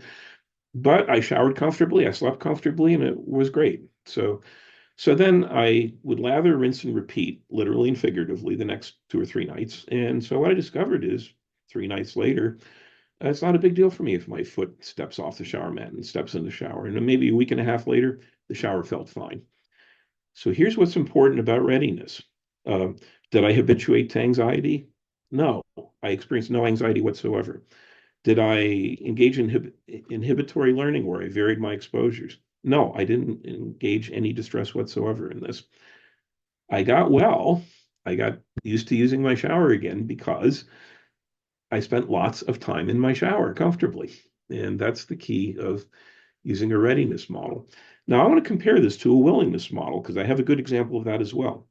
When I was at my worst with my contamination OCD fears, one night, every night I take a shower and I step out of the shower and step into a pair of slippers and go to bed.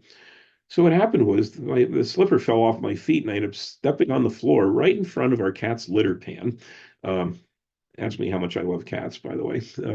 And stepped right in front of my cat's litter pan where I knew our cat had left lots of presents before.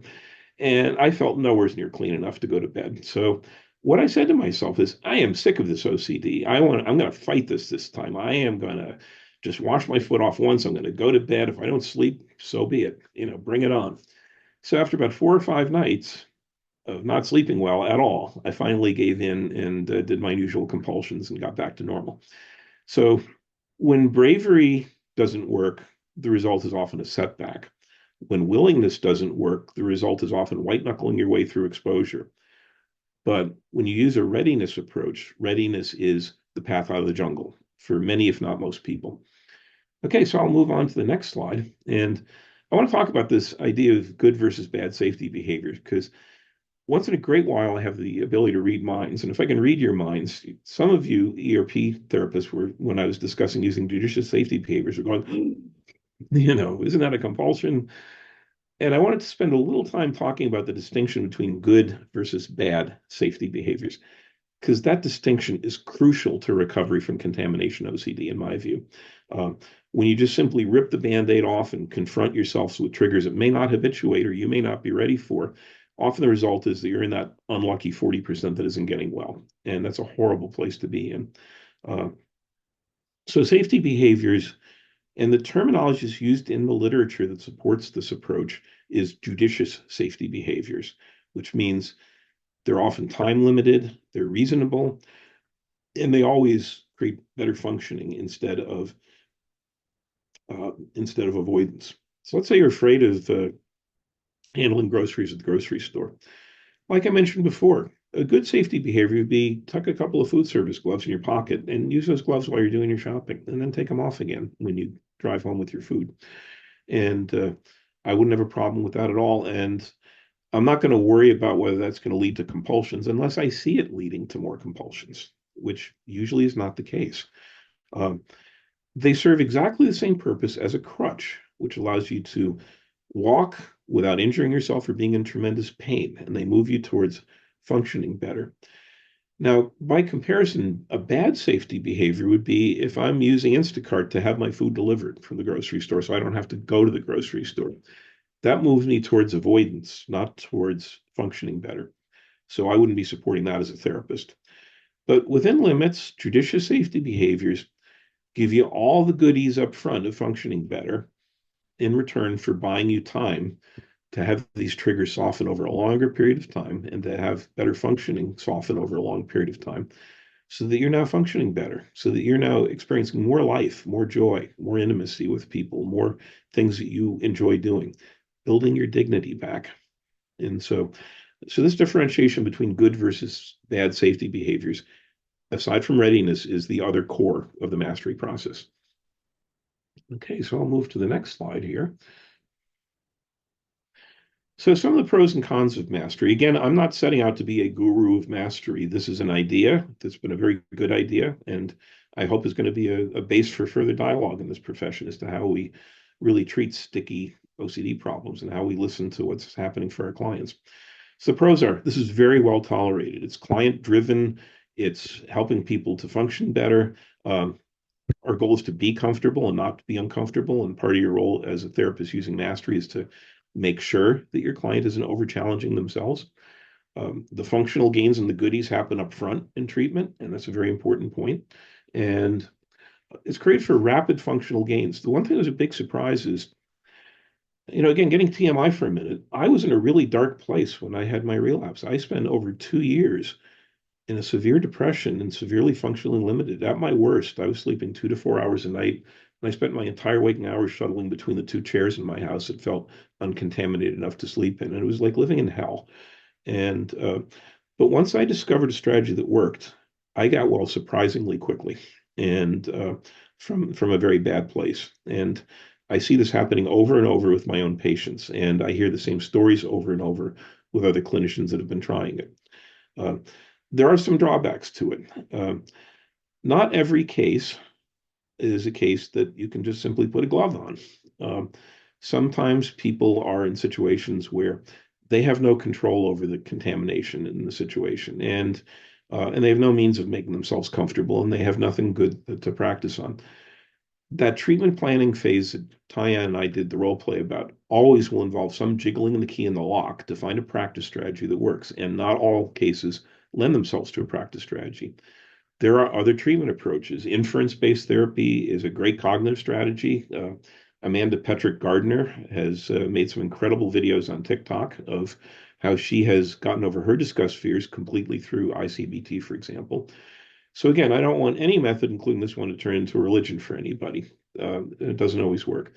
The other thing you're going to discover, and I'm going to talk about my case study in just a second before we go to Q&A, uh, which is treatment metrics lag the functional gains. What I mean by that is that when you go through a mastery approach with people and they have disgust-based contamination fears, their measured OCD scores may be just as bad halfway through treatment, but they're functioning better. And then those gains accelerate over the last half of treatment. And the fact that your client is happier is what's much more important than what their Y-box scores are. Um, and then the other thing is that, you know, I'm very proud of the fact that this is an approach that was refined through the work of working clinicians. And I think that those clinicians having a voice in the research agenda and having a voice in treatment strategy is extremely important because of what an impact it's had on people getting well. That's not always the top priority of a researcher, even though obviously they're out to contribute to the body of knowledge that we have, and they're doing holy work, in my view.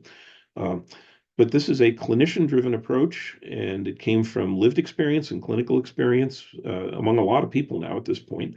But we still need more empirical research on that. That's why I'm publishing a case study in hopes that people will do searches on Disgust and find that there is actually a treatment approach out there and come up with their view. I'll give you an analogy to how I see this situation. Tyann mentioned that I had a long technical career, and so I'll share my big claim to fame from my days in the computer graphics business. If you've ever had a CAT scan, probably my greatest accomplishment in the computer graphics field was I developed the first optimization approach for CAT scans. A CAT scan is made of about 2 million little boxes, taken from X-ray slices. And then the way that people would interpret those images would be that they'd go knock on the door of each of these 2 million boxes and say, "Hi, is there a pancreas in here?" "No." "Is there a pancreas in here?" "Yes." And then eventually do the computations to come up with the picture of your organ that you could look around. It was a very time-consuming process on computers of the day. So I came up with a pre-sorting algorithm that dramatically reduced the neighborhood that you would search to generate those pictures so that we could generate them more quickly so you could look at that pancreas in real time. So how did that turn out for me? The way that turned out, that paper is still getting cited by people, more than 20 years later. But the way they're citing it is they're citing it by saying we're now 20 times faster than the Gallagher approach. So we're than the Gallagher algorithm, and so I'm now the old slow approach that everybody compares themselves to. I would be delighted if the same thing happens with mastery as well. So this is a starting point for continuing and ongoing dialogue for how we get well. So let's wrap up today by taking a look at a few case examples. And I didn't warn you guys that there's some audience participation in here, but what I'd like you guys to do, if you're comfortable, is put in the chat here how you would answer some of these questions based on what we've talked about today. So let's take our first example. A woman's kitchen is sprayed with insecticide and she's afraid to go in it. What would you do? I'm giving you a mulligan on this because I've talked about cases like this before. Anyone want to put in the chat screen how they would work with this?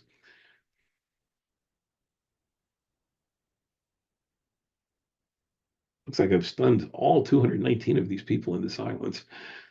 And that's cool. I'll give you guys the answer if I don't hear anything in the next 30 seconds or so. But There's a starting, lot in the chat, Rich. oh, I'm sorry. You know what? To see that. Go in Nobody with ever accused me of gloves. being, nobody ever accused me of being smart. I had never scrolled the chat screen and I just saw this little thing saying 105 more messages here. So here, Yeah, they said have her go in wearing mask, gloves, ask what she's alert. willing to do. Ask her asking the miracle question. Bravo, that's great.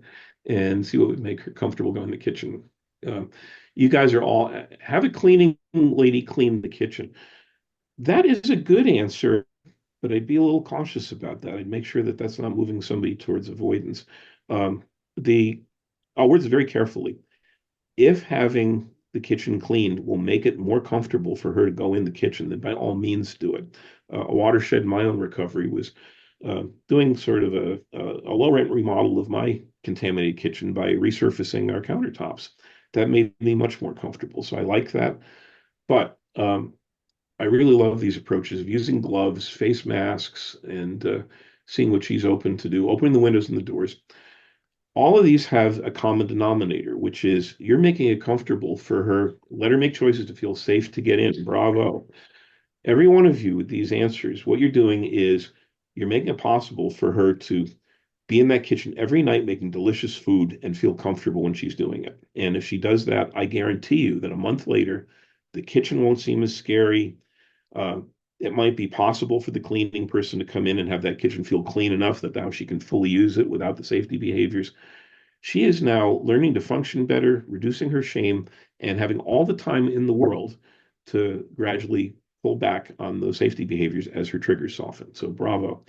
Okay, this is a little trickier. A man washes his hands constantly due to feeling contaminated in the course of daily life.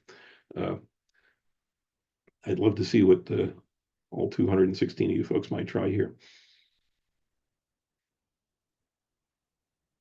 Do only a non-OCD hand washing. Okay.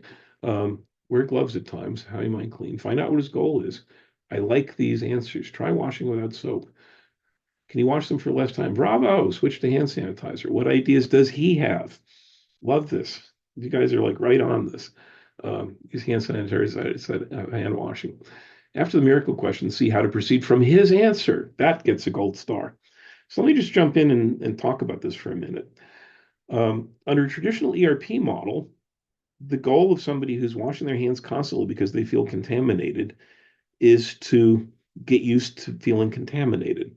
Whereas what you guys are now suggesting by asking him first is saying, how would you like to get more time back in your life? How would you like to function better? And so have him come up with strategies for getting more time. And that could mean using hand sanitizer. That could mean reducing the number of pumps of soap or reducing it from 20 seconds to 15 seconds and explore his choice to feel safe and not too contaminated. Bravo, Jenny Lynn. I love your answer here because what you're saying is we're not having him get used to feeling contaminated. We're asking him to expand the boundaries of where he feels safe and comfortable, because that is self-motivating, and that I believe is what's going to lead him out of the jungle. So, bravo, these are great answers. Okay, next one.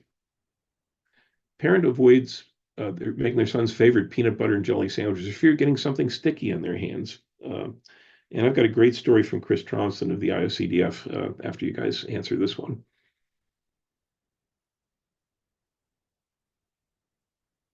Use gloves while making the sandwich. Yep, very nice. What's he missing out that he wants to do due to hand washing and do more of that? Does she want to change this? Um, I'm going to say yes, they do, by the way, just for the sake of argument, because the kid loves peanut butter and jelly sandwiches. And, so every day he's going to school with bologna sandwiches, which he hates. So your goal is to make your kid happier. Is teaching the kid the way to avoid. Um, Teach him how to make his own sandwich. Okay, I'm going to be Kevin came up with a very nuanced answer here that I want to explore just a little bit. Teach him how to make his own sandwich. Uh, if uh, if he could do that, and that's a reasonable accommodation, then that's okay. I'm a big fan of what I call behavioral exchanges, for example. So uh, I have been with my wife for 50 years, and when we first got married ages ago, and I became a software executive, my wife declared that I don't want to iron your shirts. That feels like oppressed womanhood to me. And so I said, okay, fine, honey. And so here I was up at 5 in the morning every morning ironing my shirts before I would go to work. But in return for that, I am very proud of the fact that I've never changed a cat pan in my life. So these kind of behavioral exchanges that Kevin is suggesting are actually a-okay if they work. If for the sake of argument, oh, I did that with my son, the problem stopped. Perfect.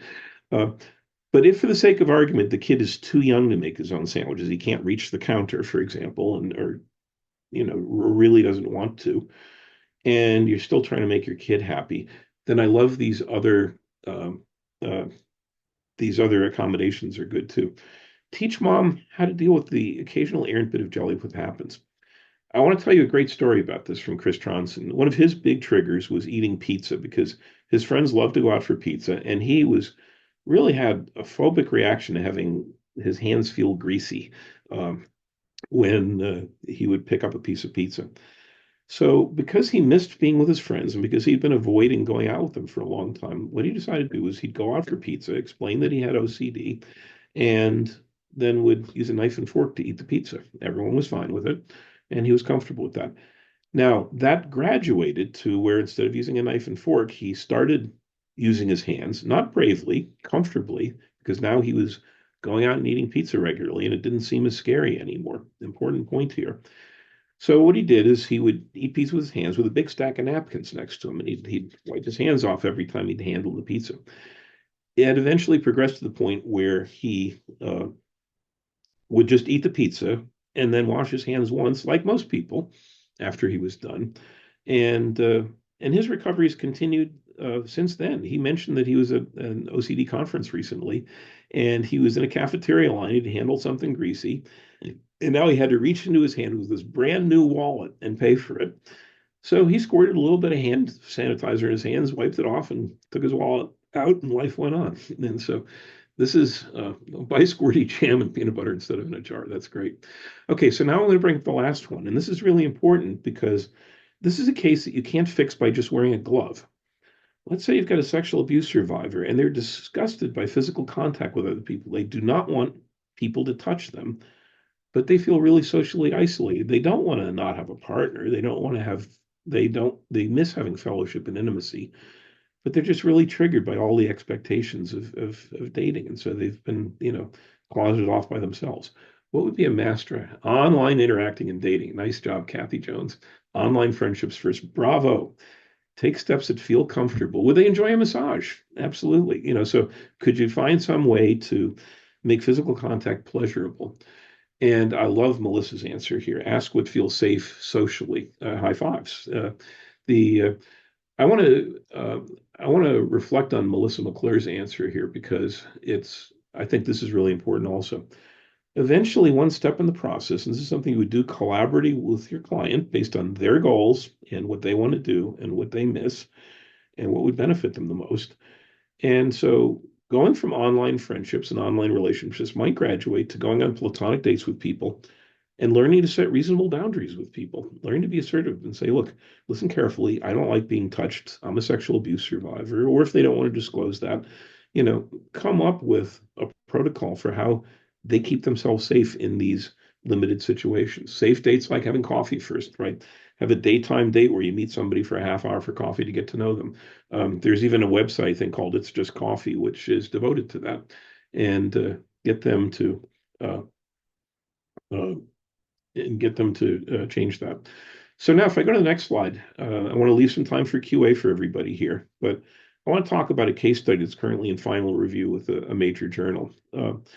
So my client was a married male with severe contamination OCD, something he had suffered with ever since he was a teenager, but it spiraled out of control when he and his wife, who he loved dearly, had their first child.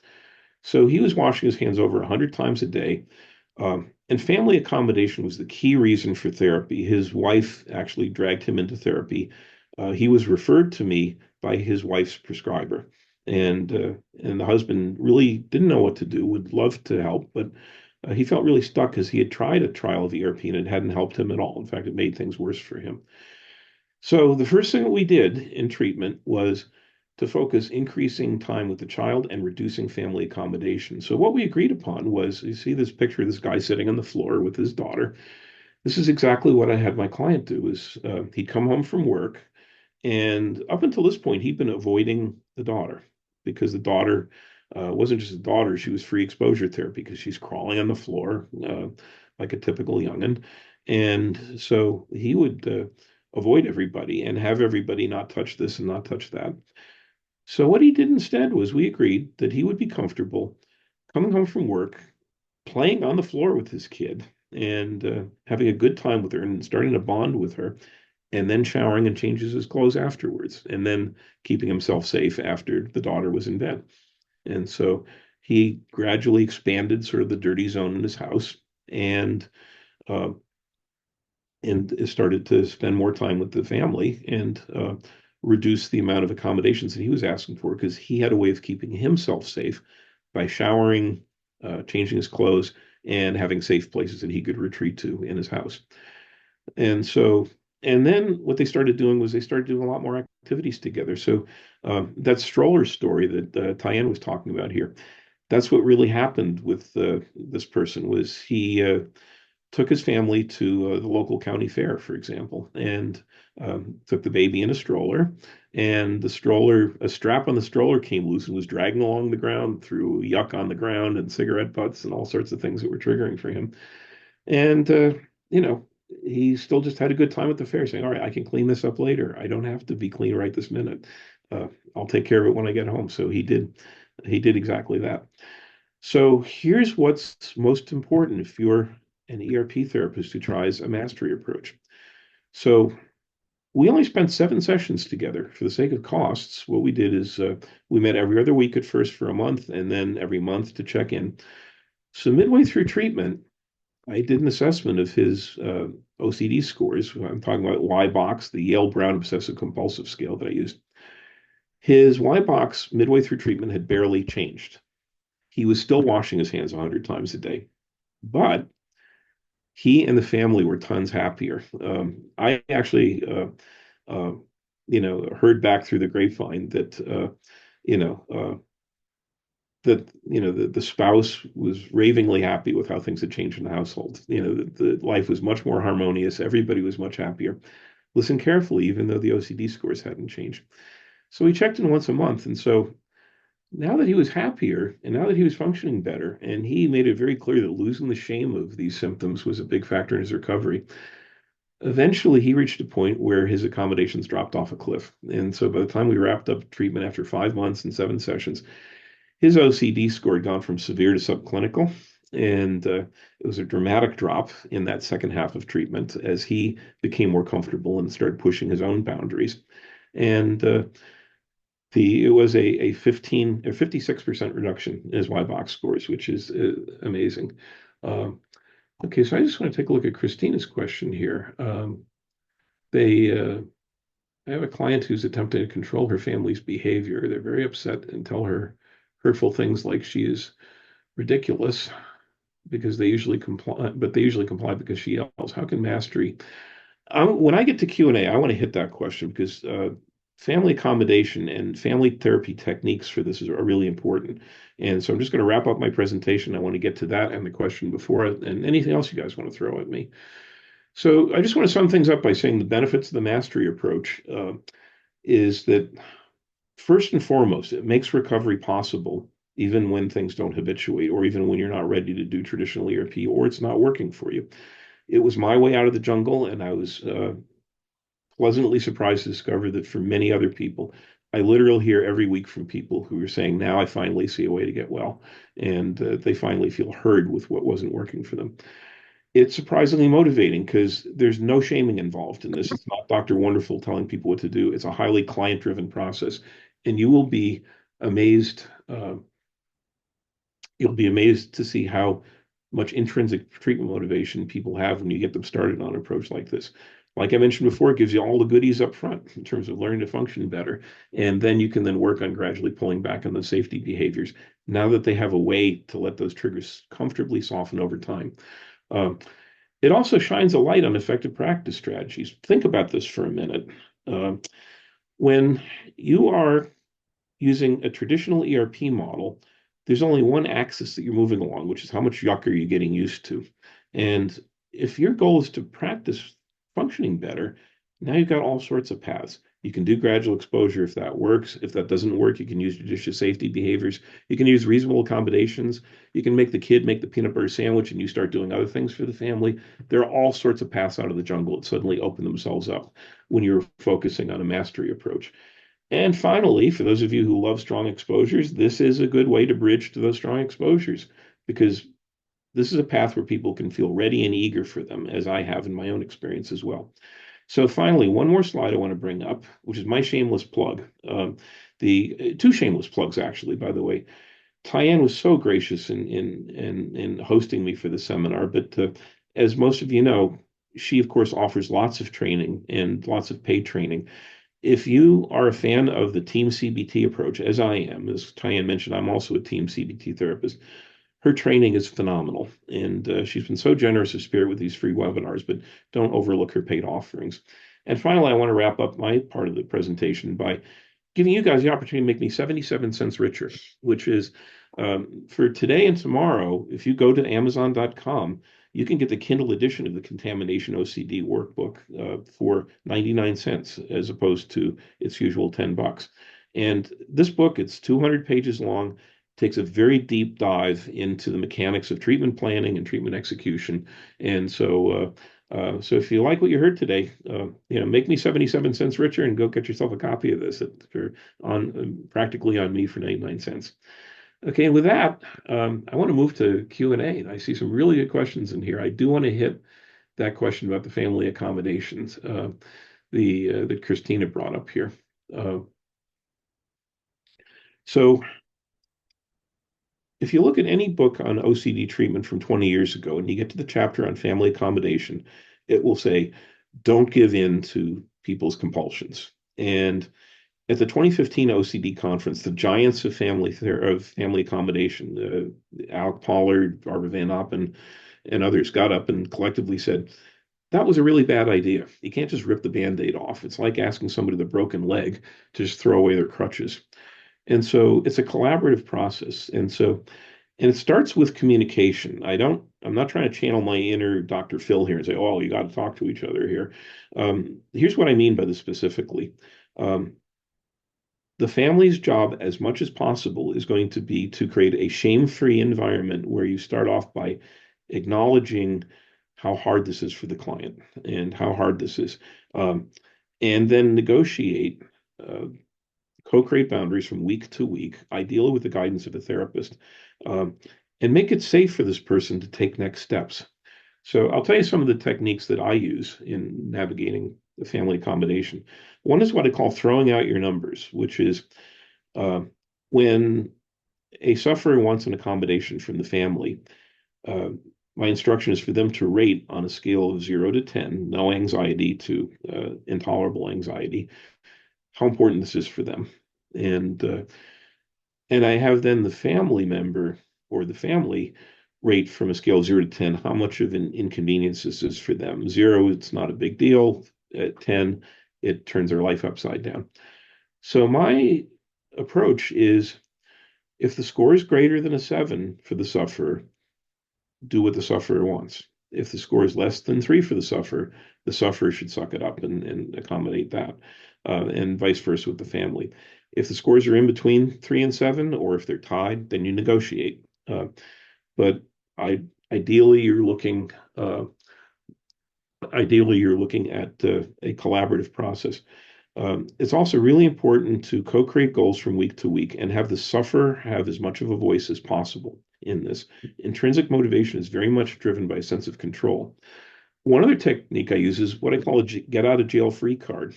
And what it is let's say the sufferer agrees that from here on in, I'm not going to ask people to clean this up, that it's okay for people to touch this thing again that I previously had a problem with, or that I'm going to ask for this much less reassurance this week.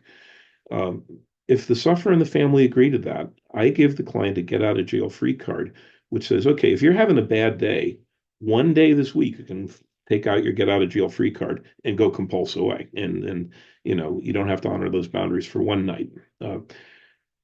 Most of the time, the vast majority of the time, the sufferer never uses the get out of jail free card, but the fact that they have some control makes it possible for them to take that brave step out on a ledge and try to function better. So it's an important part of readiness. Oh, Catherine, I noticed here you're saying how do you access a discounted book? Just go to Amazon and order the Kindle edition. It's on sale for 99 cents, and it will be for the next couple of days. Uh, so so I'll see if so does that make sense? But it's a collaborative negotiating process. Um, if you're having a lot of family drama about this and a lot of hard feelings and a lot of the yelling and things like that, I strongly recommend you get a therapist, ideally a family therapist or somebody who understands family dynamics, in on that discussion. Okay, so we'll take a look. I have Diane, a few questions I've written down. Is it okay to ask those in the yes, I next was going to say if you could minutes? curate some of these questions for me, that would be fantastic. Okay, great. You've already answered some of the ones about hand washing and how to use the mastery approach, so I'll go to the next ones that have had a thumbs up on them. Okay. There was a question about what would you put in the log? And specifically with logging and tracking, are there forms that you use basically? I do not use a form. I have people just keep track of whatever metrics make sense for whatever they're trying to measure. So I often will give people a little pocket notebook and have them carry that and a pen. Um, and one thing I like to have people do, just aside from tracking their practice, is that I have them, especially if their moods are up and down, is I have them log 4 times a day what they're doing in what I call the Rich Gallagher quick mood assessment, which is on a scale of 0 to 10, crappy to happy. How's their mood? Um, and that also gives them a map of what's working for them as well. But let's say again, somebody's hand washing a lot. I may have them log how many times they're washing their hands that day. Um, if they're trying to do more functioning in the outside world, I'll have them log what stores they went to or what it was like to be shopping at that store, that I went further into the store than I did last time. But I want them to have a written record of what they've done. It's not terribly quantitative, and I don't have a form for it. It could, and it may evolve to that over time. Great question. Okay, great. How do you modify the mastery approach when the client has discussed space contamination and other subtypes like just right OCD? Oh, that's a great question. This is part of my secret plan for world domination. I actually use um, the readiness concept and having a very client-driven approach for almost every form of OCD that I work with. But I'd say use your gut on that. The treatment techniques are not religions, and they're not, and they shouldn't be rigid. The way I see it is, if you are a hairstylist, it's silly to identify as a clippers hairstylist or as a scissors hairstylist. And I'm not going to go out there and say that you should use this approach. As I've mentioned before, inference therapy is a very powerful technique that has nothing to do with the mastery approach, that works really well for contamination fears as well. So, and there are reasons that you might prefer that approach because there's no exposure involved. It's all cognitive and it all takes place up in your head. Um, so, uh, so the short form answer is use your clinical judgment, but also I use the readiness concept and I use for just right OCD, titrating uh, better functioning as part of almost everything I treat. Another question along those lines on how do you then treat someone who has both disgust-based and fear-based OCD at the same time? The mastery approach works equally well for both, and the key is Mhm. practice revolves around doing gradual exposure to things that habituate or reasonable safety behaviors for things that don't. And it doesn't have to be just disgust versus fear. It also could be somebody's neurodiverse and they flood from doing exposure. Or in my case, when I had my relapse, I had a very successful career in the public eye suddenly grind publicly to a halt because of my symptoms. And it was so in my case, I was dealing with grief, life change, all sorts of mortality, and all sorts of things going on in my life. Um, so you don't have to have rigid walls for something being fear-based or disgust-based. You can still use an exposure model if an exposure model works, and you can use a mastery model for a wide range of certainly contamination issues and I think other OCD themes as well. Back to tracking and logging, if a client has ADHD and it's hard for them to do that, do you have suggestions around that? Oh, I do. I'm smiling about that because I have off the charts ADHD. I have no discernible attention span. I actually managed to get kicked out of my third grade class because of my ADHD. So this is my home turf here. What you're going to do is come up with a strategy that works well for people. So let's say that people space on tracking what they're doing in the moment. Have them do a summary at the end of the day of what they did. And if their memory isn't perfect, that's fine too. What we're looking for is a strategy that people will do that works well for them.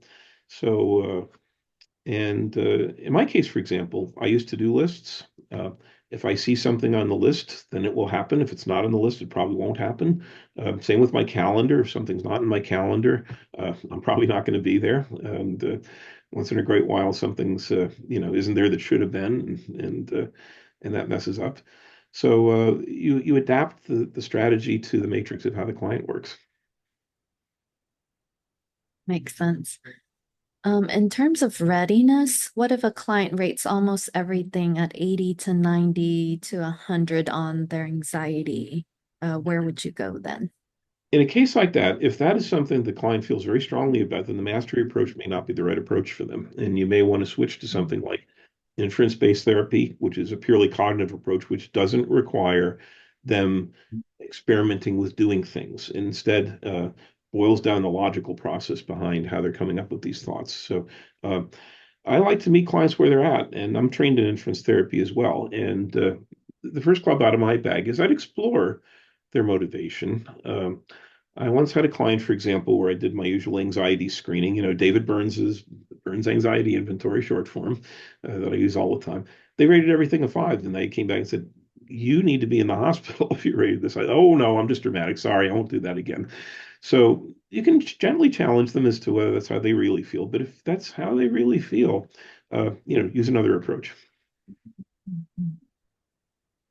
Yeah, there's several questions about cases. I'm just going to put a plug for some of those complex cases where they could actually reach out to you for a consultation. I think it'll Yes, be absolutely. a bit challenging to try to answer a case question. But there was a couple of questions around the role play that we did, and maybe we could wrap up with those. I Sure, be delighted apologize to. for all of those who had questions that we couldn't all get to. Um, but yes, Rich is a great, wonderful, knowledgeable, compassionate resource for any of your case questions. And of course, the book has, I mean, it's just so well written, so engaging, and answers pretty much all of these questions as well. But in terms of the role play, there was a question on if if they feel like the stroller contaminated the baby, would it then be okay for her to bathe the baby each time? Yes. If it means a trip to the playground, yes, I think that would be fine. Um, the uh, the Washington Post recently did an article about people who change out of their outside clothes and into their inside clothes, and it was written in a very non-shaming way. It looked at it as a cultural norm for a lot of people, and so if the key is it an extreme accommodation for you and your kid? If it's not, if the baby doesn't mind and you don't mind, and you're only spending an extra 10 minutes doing it, and it gets you guys out to the park, do it. Mhm. Uh, And I'm the guessing idea there's the same answer to the next question on what if they feel like they need to decontaminate themselves and their daughter before coming inside the house Yeah, I doing think it's fitness perfectly things. okay to do whatever you need to do to be comfortable. I mean, let's put some boundaries on this. If, like with my case study, what I wouldn't want is for that client to pick up his daughter, take a shower and change, 10 minutes later, pick up his daughter again, take another shower and change, and do that all night. Uh, we had a dedicated slice of time where he would play with his kid. And then a dedicated period of time where he could retreat to what was safe for him. And we did that for the sake of practice. So, this all circles back to whatever works for the client. Uh, I just want to speak up about the consultation also. I do consultations with therapists. I do answer short questions at no charge. Email is the best way to reach me for that through my website, anxietycamp.com, because there's lots of you out there and one of me. And so it helps if I can batch those responses to people. And then for longer consultations, let's say, 20 minutes or more, I do offer inexpensive paid consultation for people. And, my goal is to help as many people as I can. Rich, it is 12:30 and I want to honor your time. Just sincerely thank you so much for your generosity in providing all of this wonderful information and your generous offer of getting you 79% richer on this wonderful book. It's truly my favorite OCD resource that I've ever read. And I'm not just saying that because Rich is here. Um, it's just so well written, engaging. I mean, you are just a writer by trade. And so some of the treatments that I have really loved, I don't feel like they write too well, but Mhm. you combine all of that, like it's effective, it's well written, it's engaging, it has great examples, it's very practical, and I just really um just feel such gratitude for your heart and putting this work out there. It's helped so many of my clients. Just your Discuss blog has helped so many of my clients, and now having the book, that family accommodations chapter has helped a lot of my clients as well on how do I let go of controlling my loved ones. How do loved ones have a voice in this process has been so empowering for them too. So Absolutely. I would Tyann, say, I want to thank you for giving me a platform here. And I want to thank all 200 plus of you who showed up today and stuck with me for 2 hours here today. I have so enjoyed being with you today, and I've so enjoyed your questions. I noticed Anne here, you're mentioning, is there any local people in my town of Ithaca? Yeah, contact me. I do, actually. So happy to help you out in that. But I want to thank you, Tyann. You truly are the Oprah of the OCD profession nowadays, and your voice has just been Mhm. such a blessing to all of us in the community. And I want to thank all of you too. So thank you so much. Yes, thank you so much. For those who are wanting CEUs, you just complete the feedback form, and once you submit it, you get the certificate of completion automatically. Okay. So just submit the feedback form, and I'm just going to link it here again so you can access it. I'll also email it as well. Rich, what is the best way for people to reach you? Do they go through your contact page or just email you? What would you prefer? If you have questions for me, email is probably the easiest. Okay. Because that way I can batch my response, usually within 24 hours if I can help Mhm. it. Um, Okay, great. and you're welcome to call if you need to. And all my contact information is on my website at anxietycamp.blakesummercamp.com. Mhm. And I will send out all of that in the emails as well. So thank you so much again, everyone. And just a great heartfelt thanks to you, Rich. Just Thank you. can't thank you enough. So appreciate Likewise. it. Have a Take great care, one, y'all. everyone. Take care. Take care.